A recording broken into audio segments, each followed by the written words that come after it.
What's up, tennis fans? I'm Lauren Lynch, and this is Tennis Now, your source for the latest tennis news now.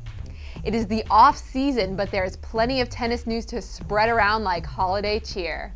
The Australian Open is creeping up, and the top 100 men and 98 women in the rankings are in the mix for the first major tournament of 2011. There have been over 104 men who have accepted entry into the draw and 107 women, including Juan Martín del Potro, Dmitry Tursunov, and Agnes Seve, to be following 16 qualifiers for men and 12 qualifiers for the women. The Australian Open wildcard playoffs and the USTA Hold wildcard playoffs began this week.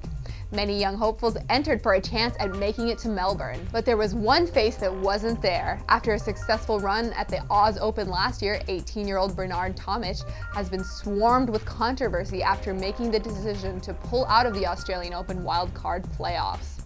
Rumor has it that Bernard Tomic is faking illness because he believed he will be accepted for a wild card without playing at the event. The news of this withdrawal is only the latest bit of controversy for Tomic. There was a disagreement between him and Lleyton Hewitt at the 2010 Wimbledon, and there was criticism of Australian Open officials for scheduling him to play a late-night match earlier this year. Serena Williams was inducted into the California Hall of Fame, along with 14 other inductees, including Betty White, James Cameron, Barbra Streisand, Merle Haggard, and Facebook founder Mark Zuckerberg. Maria Sharapova's fiancé, Slovenian basketball player Sasha Vujacic, was traded to the New Jersey Nets after spending all 7 of his NBA seasons with the Los Angeles Lakers. Serbia will face India for the first round of the Davis Cup, but will not be playing in Belgrade, but in Novi Sad this time because of some fans' poor behavior.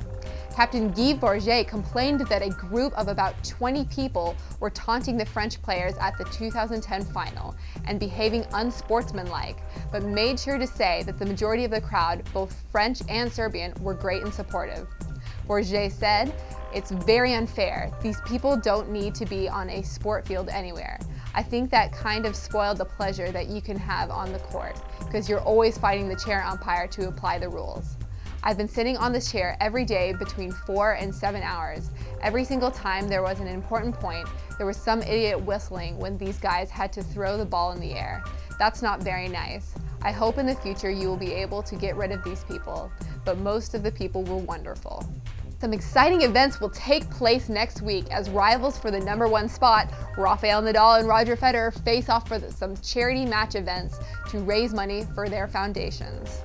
On December 21st, they will be playing for the Roger Federer Foundation in Zurich, and then on December 22nd, they will be traveling all the way over to Madrid for the Fundación Rafa Nadal.